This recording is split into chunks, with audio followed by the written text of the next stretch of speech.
All right, good evening, and thanks for clicking on to the 34th edition of the Global Weather and Climate Report. In today's video, I'm going to throw the cat amongst the pigeons, talk a little bit about the CO2 stroke warming of the planet today. And if you've been following me for some time, you know my stance. I do personally believe that a lot of the warming that we've seen in the last decade or so has been of a cyclical nature and not directly response from carbon dioxide and the increase in CO2.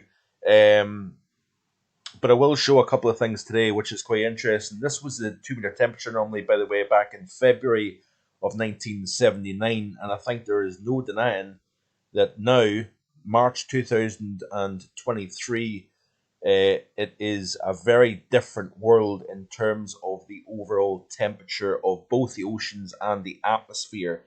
So this is the March to date so far, and you can see here that we've got a lot of warmth over the land areas of the planet. I do believe that the global sea surface temperature anomaly has reached the highest in recorded history. So I'm emphasizing that word recorded because I don't believe personally that the oceans have been this is the warmest it's ever been in the millions of years that the planet has been around. And the glaciers have melted in the past, they've rebuilt and regenerated, and we're back in that time, that period of time where the planet is warmed up considerably. But you can see here certainly a heck of a lot of warmth stacked up across the far north, and over the North American side in Greenland you notice that, but over the Eurasian side actually is relatively cool within the Arctic region, as you can see here.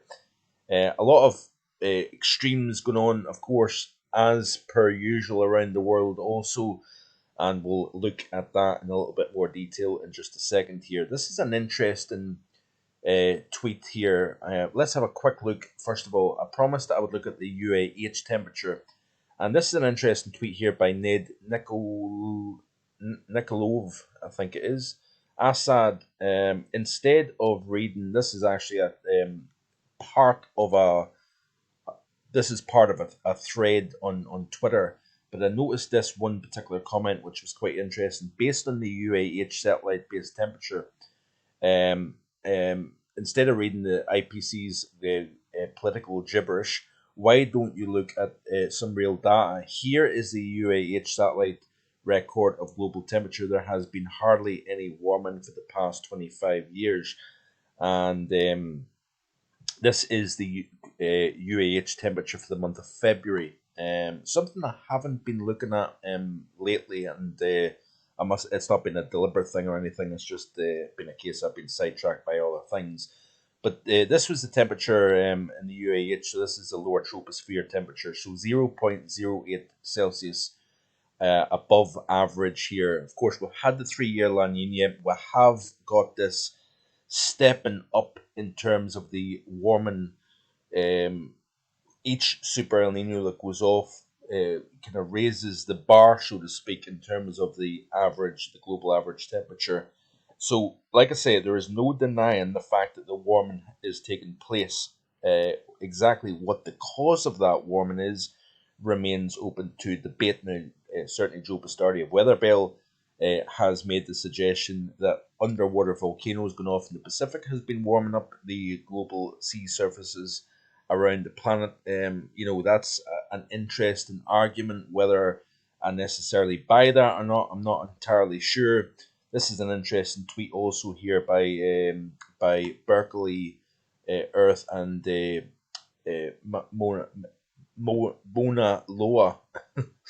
I'll get there in the end. There's always something that I struggle to pronounce, isn't there? But this is a tweet here by Kenneth Richard, not by Berkeley Earth and Mona Loa. But anyway, UAH temperature, little if any correlation between the level of CO2, which has been increasing, and the Earth's temperature over the last 42 years, so 1979 to 2021, of course. a little bit out of date in that sense, but this is quite an interesting read here, and again talks about the UAH temperature, the correlation between the rise in CO2 and the temperature. It doesn't appear to be matching up. So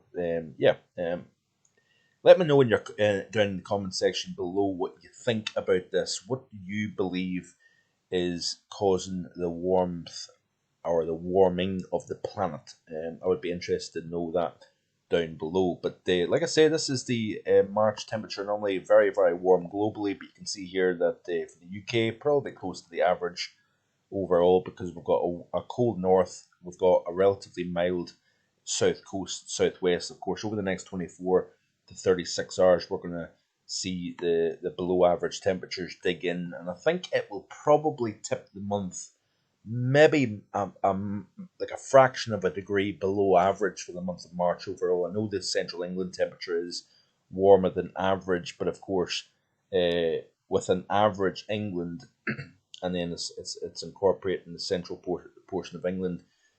Basically, I think it's between 3 points. The central England temperature is measured, but of course, if you factor in the entire UK with the cold north and the relatively slightly above average southwest, I think it should average out either average or marginally below average for the month overall, based on the temperature profile of the next few days. And of course, we do have some colder air digging south at the moment. So, what do you think anyway about the global warming debate? Do you think it's nonsense, or do you think it's really happening? So, this is the latest tweets from Maximiliano Herrera. There's been a lot of extremes going on around the world over the last 7 days since the last video I done, and plenty of new records breaking. So of course this was back on the 24th of March.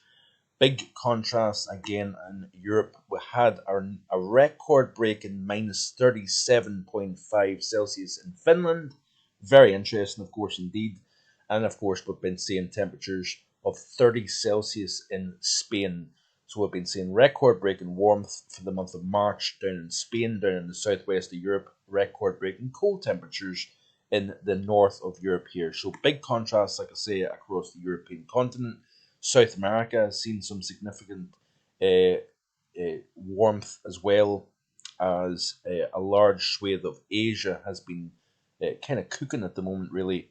So Thailand has been seeing temperatures as high as 41 Celsius in recent days. Sorry, I'm kind of skipping through here trying to get the appropriate tweets here for you. Very warm temperatures in Switzerland, beating important monthly records of highest minimum temperatures. So these are record-breaking warm nights for the month of March. Geneva, 12.8 Celsius, which is pretty incredible actually for the time of the year.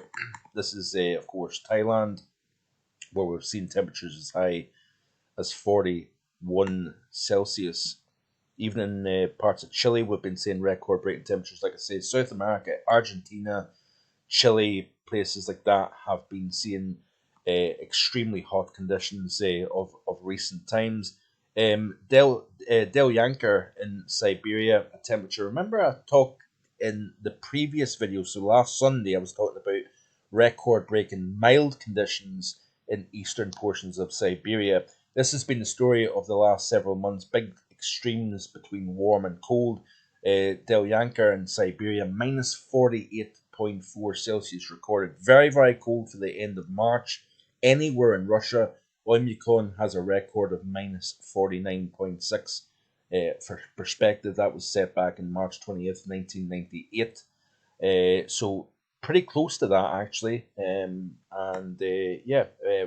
Very cold in eastern portions of Siberia. We've been seeing record-breaking warmth in the southern and southeastern half of the United States as well, with Columbia in Mississippi, 90 Fahrenheit, Montgomery, 90, and we had, and that's in Alabama, of course, Andalusia, Alabama, a record-breaking 92 degrees, also ties the hottest March temperature in Alabama since 1901.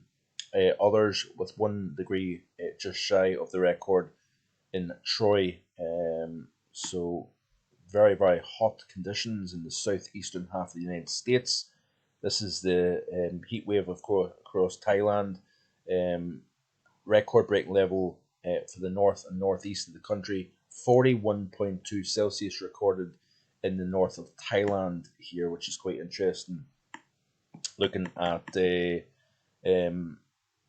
we've also had Laos, 40.2 Celsius recorded, hottest day on record for the country. So yeah, a lot of heat records being broken, as you can see here. Spain, Murcia, 32.4 Celsius was recorded here. So this was the hottest Murcia for the Murcia province, I believe in March record history, whatever. Yeah, pretty hot stuff, of course. Let's go to our good friend Thierry Goose and see what he's been tweeting. So you can see here that we've been talking about, second hottest day ever for our second earliest 40 for the country of China in recent times. Let me just see here. Bear with me a second. Alta Ski Resort. So of course we're still continuing to see the heavy snowfall across parts of the western United States. This is a very, very fascinating photograph here of a weather station at Alta Ski Resort. So that's just to the south of Salt Lake City in Utah. So look at the depth. So basically the snow levels up to about here, which is amazing stuff. So the snow amounts just continue to pile up in this region of the world here. So fascinating stuff. Like I say, Japan's been seeing record breaking heat as well.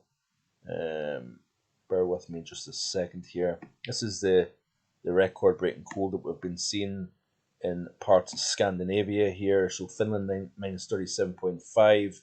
We've had Sweden minus 36.8. Norway minus 35.2. So pretty remarkable stuff. I do believe that there was a temperature in Greenland recently of minus 55, which takes the record for the coldest temperature in March away from Siberia, I believe. So this is some of the record-breaking heat that we've been seeing in parts of Asia. Japan, nearly 30 degrees. There's that 41.5 in Thailand. Vietnam, 40.5.